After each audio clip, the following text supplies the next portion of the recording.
با سبحان الله مغير الأحوال. خوتنا كيما راكم تشوفوا هذا الانسان كامل شفناه الاسبوع اللي فات، دار ضجه في الجزائر. بعث له ربي سبحانه انسان اللي كان هو سبب في انتشار تاع الفيديو نتاعو.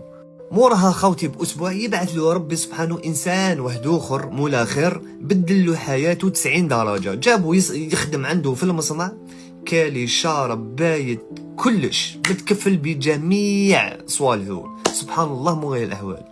كان قادر زعما يعطيلو دراهم، يعطيلو فيستا منا هكا ويقولوا روح وسلام عليك، يعطيلو شويه دراهم ويقولوا روح وسلام عليك. بصح هو لا انتيليجون شريكي. انا الحاجه اللي اثيرتني خوتي لي باج كامل حاجه بحاجه. سبحان الله ربي سبحانه نزل الخير على كلتا الجهتين. الناس كامل تحوس على المصنع هذا اللي يبيعوا مواد غذائيه من كامل، يحوسوا على لادريس وعلى النوعيه تاع الشوكولا هذه وعلى كلش، ويشكروا فيه والدعاوي الخير اللي داهم ما يعلم بهم غير ربي، وربي يزيد له مال على مال. هذه هي خوتي. يقول لك ما تعطينيش حوته علمني كيفاش نصيدها.